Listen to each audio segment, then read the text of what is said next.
Please stop letting the government hold on to your hard-earned money. Are you that person that's getting these huge tax refunds?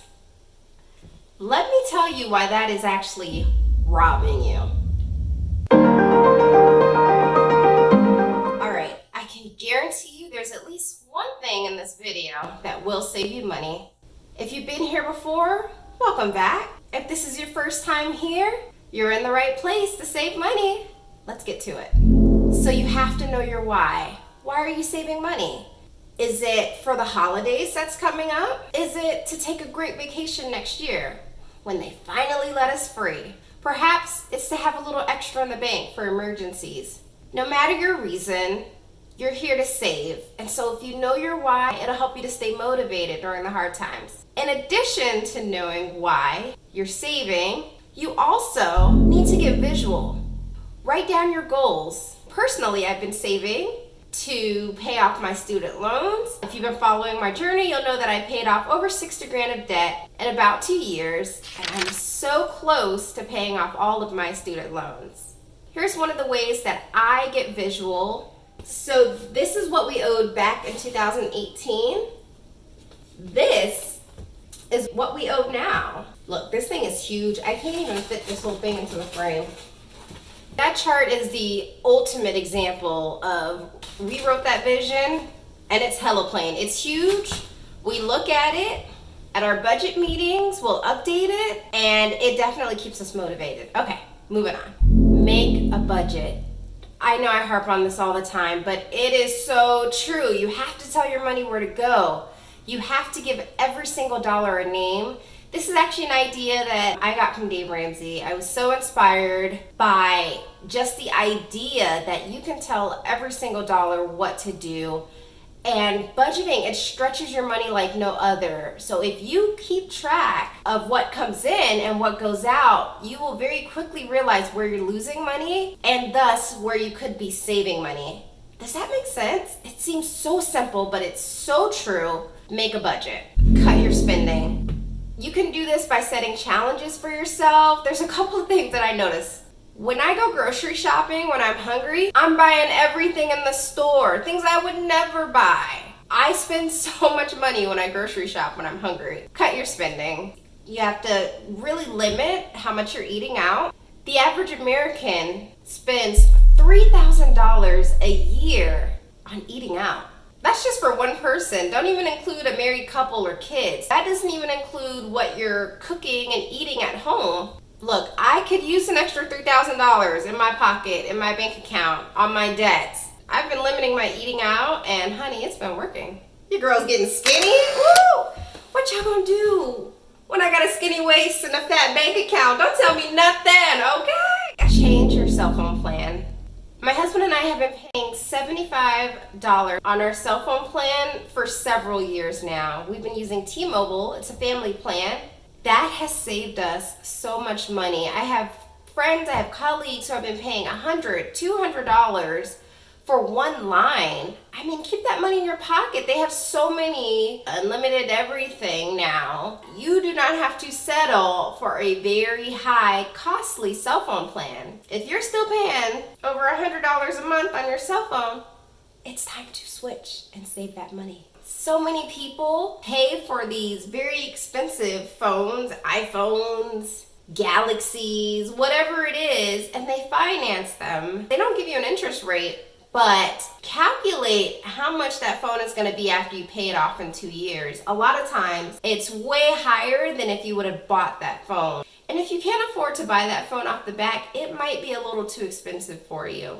I personally have been buying my phone secondhand, refurbished, for years now. Or I'll buy phones that are not super popular, and that way I can afford to pay cash for them. Just an idea. It'll save you money for sure. Change your car insurance every 6 months. This is a pro tip. Shop around and save your car insurance. This is actually something that my husband does for us, and I'm not really sure why this works, But over the years, our car insurance just keeps getting lower and lower and lower. It also has to do with the fact that we're getting older, and so they see that as us becoming less risk. But the insurance market is super saturated. There's a ton of competition, and when you have a lot of competition, it drives down rates. So shop around, you will be surprised.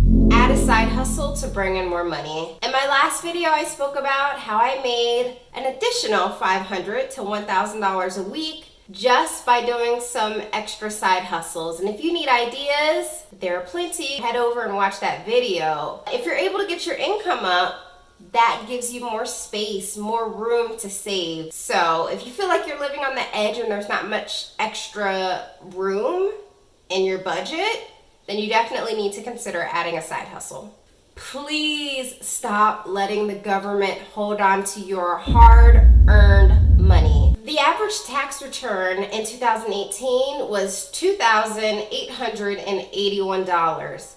That's almost $3,000 that the government was holding for the average American person or family. I'm not sure if this is hitting you like a ton of bricks in the way that it hit me. Here's why this matters. If the government is holding on to $3,000 of your hard-earned money during the year, that means that money is not working for you.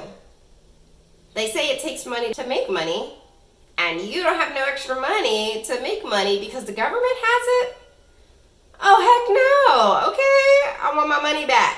Just about every year we fill out a W-4, and that W-4 helps us to determine what our allowances are going to be for that year. What are allowances? An allowance is a number that determines your personal exemptions. This determines what your employer sets aside for the IRS for tax purposes. The more allowances you claim, the less money is withheld each paycheck, and the higher your take-home paycheck is. Vice versa, the less allowances you claim, the more money the government is going to keep. As somebody who has student loan debt, that debt accrues. There is an interest rate on that debt. That debt continues to grow. If I have that $3,000 that I could throw on my student loans instead of it just sitting in the government's account, then that's $3,000 less dollars that's growing negatively. Does that make sense?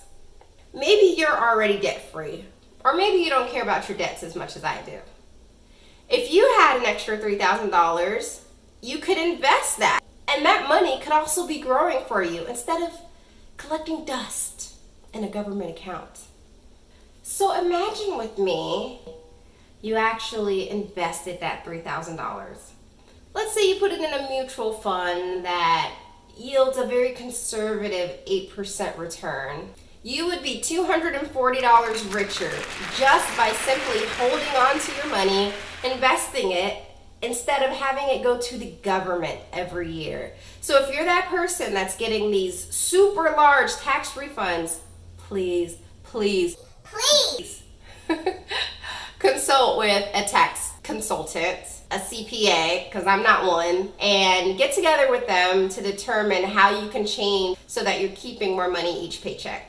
All right, find some accountability. Put people around you who are just as motivated as you are to save money, who are just as motivated as you are to cut your spending, who are just as motivated as you are to get out of debt, and this will help bigly. No, really though, it will really help you. And if you're looking for an accountability partner, look, I'm right in this with you. I will be your accountability partner. I'm dropping videos weekly where I try to motivate you as I motivate myself to get out of debt, to save money, to invest for a financially secure future. You're not alone. Lastly, don't give up. I'm a certified goal digger, and when I set a goal, I don't care what nobody says. People call me crazy. People say I'm too high strung. I need to let go. But I'm not letting go. I'm too close now. Oh, speaking of being too close, here's an update. So this, on my very first video, I showed that this is where I was at with my student loans. Well, now, here's how much money I owe. And I'm totally on track to be debt-free by 30. My birthday is December 24th, by the way. So for those of you who are on this journey with me, I'm so close. I'm so close. I do have a list of things that I want to buy once I get there, but that's for another video. All right, you guys, well, that's the end for this one. Just a few tips to help you save money. I know you learned something from this video.